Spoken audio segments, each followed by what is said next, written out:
fait feu au fusil de chasse. 2 morts et un blessé dans un état très critique. En moins de 3 mois, c'est la 3e fusillade de ce type. J'ai l'impression qu'à Grenoble, c'est pire que la Corse et ça ne suscite pas l'intérêt. Tué de plusieurs balles de gros calibre dans le thorax. 1 mort et 2 blessés graves. Un homme de 20 ans est tué au fusil semi-automatique calibre 30. Des psychopathes, des schizophrènes qui commandent, qui connaissent qu'une chose, c'est le flingueur. 5 jeunes ont été tués à Sassenage, Fontaine et Champagny. C'est le bilan provisoire de ce qui ressemble fort à un règlement de compte. Il y a une espèce de particularisme local qui fait que à chaque fois qu'une équipe remplace une autre sur le pavé grenoblois, il y a beaucoup de morts. La méthode ressemble en tout cas à celle pratiquée habituellement dans les milieux mafieux. Les tireurs courent toujours, l'enquête ne fait que commencer.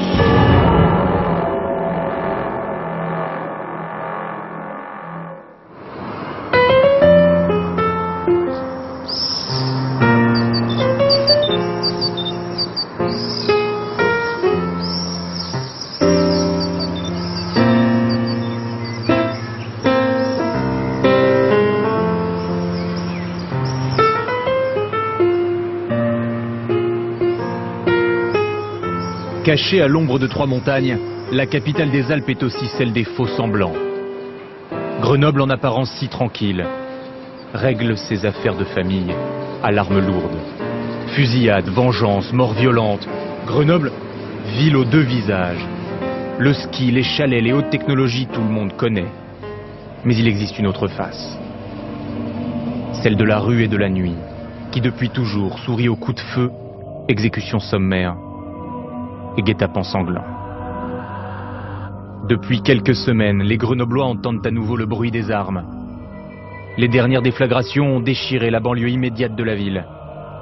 Tout a commencé le 11 février 2007, à Fontaine.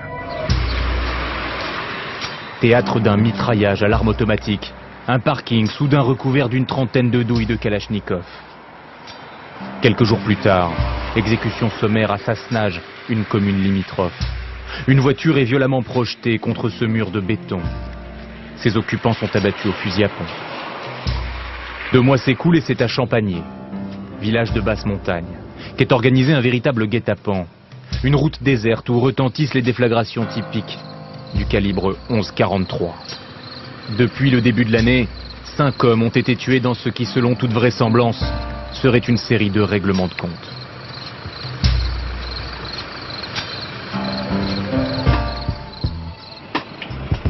À l'hôtel de police, rencontre avec les hommes de la brigade anticriminalité. Des flics plongés dans les quartiers chauds de Grenoble. Connu les services de police? Gendarmerie? Des quartiers durs et parfois dangereux. Des cités dont seraient issus les acteurs des récents règlements de compte. Je les ai vus grandir et mourir pour certains, voilà. Le major Renaud Gantré, patron de la BAC, connaisseur de la rue grenobloise, lui et ses hommes sont au contact des voyous. Depuis des années, ils jouent au jeu du chat et de la souris. Ils connaissent un peu le système, donc ils trafiquent 6 mois, 1 an, 2 ans. Ils savent qu'ils vont tomber un jour. Donc pendant ce temps-là, ils profitent. Ils tombent, 1 mois, 2 mois, comme ils nous disent. Pendant ce temps-là, c'est d'autres gens qui prennent la relève. Quand ils ressortent de prison, ils recommencent et puis ainsi de suite. La prison ne fait plus peur. Apparemment, le cercueil non plus. Patrouille de fin de journée avec le major et ses hommes. Dans le contexte actuel, on ne prend aucun risque. La voiture embarque gilet pare-balles et fusil à pompe. Là, on va dans la cité la plus sensible au niveau stupéfiant actuellement de Grenoble, qui s'appelle le Limousin. Voilà, donc avec pas un peu de chance, c'est sûr, on va assister à quelques ventes. Quelques ventes. En réalité, cette cité est un point chaud du trafic de drogue. Sans se cacher, en plein jour, les caïds vendent leurs marchandises aux consommateurs du centre-ville. Il y a un jeune qui arrive en vélo, par contre. Juste après la camionnette blanche, là, au bout. Vous avez des marches et ils sont là. Tu vois, là. Il vient d'acheter, lui, on va le taper. C'est pas quelqu'un d'ici, donc forcément il vient d'acheter. On va aller taper le contrôle. Service de police? Ouais. Le chichon, s'il vous plaît, monsieur. Ça, c'est... D'accord, non, vous venez de l'acheter, on est en dispositif de surveillance. Ouais, mais bon, d'accord, vous sortez du véhicule, s'il vous plaît. C'était pas pour moi. Ok, monsieur, vous sortez, s'il vous plaît. Ouais, mais il n'y a pas de souci. Voilà, c'est tout. C'est pas. C'était pas pour moi, hein, c'était pas pour moi. Vous fumez pas, vous, monsieur? Non, non, moi je fume pas, je suis sportif. D'accord. On le sait, monsieur, c'est le jeu. Non, mais c'est le jeu. Côté parking. Major, c'est cette économie souterraine-là qui crée cette violence dans les quartiers? C'est ce qu'on vient de voir là? Bah voilà, ça en fait partie. Hein. On y est en plein dedans là. Voilà, donc pour l'instant. Une personne. C'est pas l'affaire du siècle, hein, c'est une barrette, mais une barrette multipliée par 60 clients par jour. Une vente, ça prend une minute, hein. Il vient, il repart. Donc en gros, ils vendent de 17h à 22h, calculé.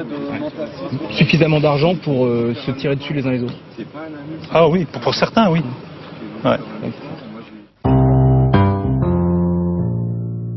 Changement de décor. Campus à l'américaine, l'insouciance des étudiants. En tout, ils sont 60 000.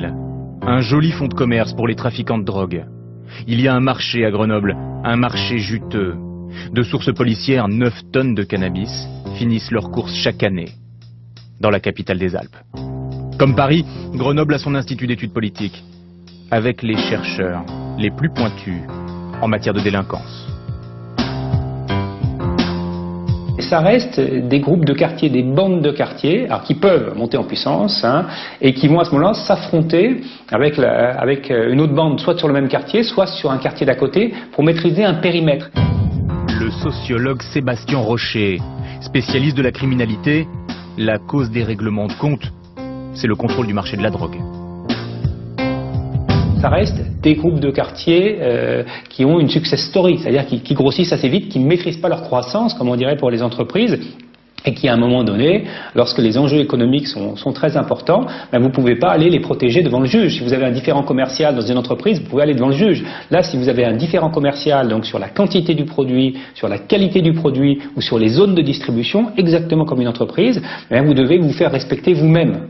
Et à partir de là, lorsque vous faites respecter vous-même, vous pouvez être sujet à des vengeances. Et vous êtes obligé donc de vous protéger. Et donc là, à ce moment-là, on a la logique de l'équipement individuel, ça veut dire du gilet pare-balles, du colt à la ceinture, qui sont, et parfois même d'armes qui sont des armes plus lourdes, même si elles sont très rarement utilisées. Donc vous avez une rivalité, une tension entre des groupes qui débouchent à un moment donné sur le règlement d'un différend par la violence.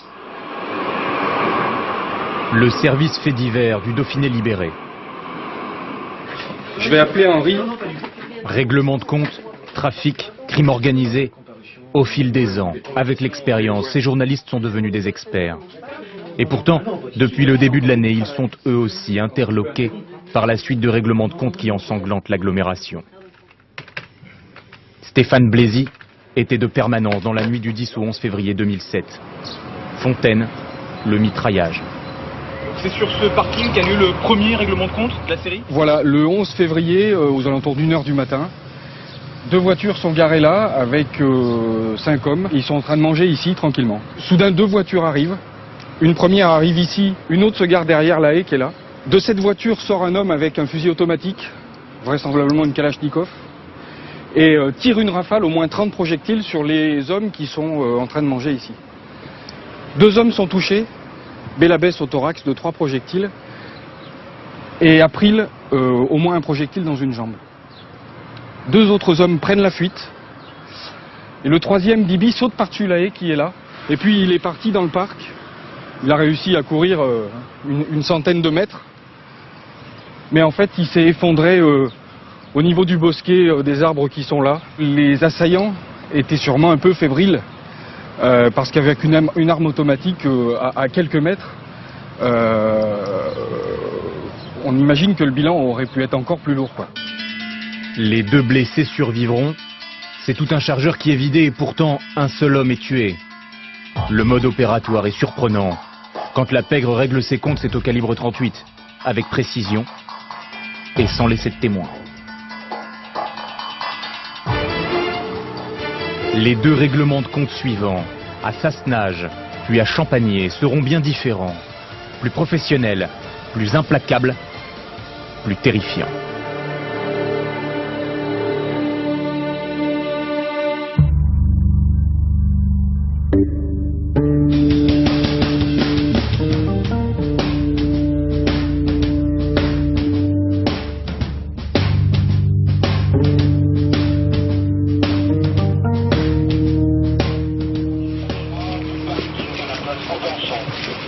va bouger. Il est 23 h. Le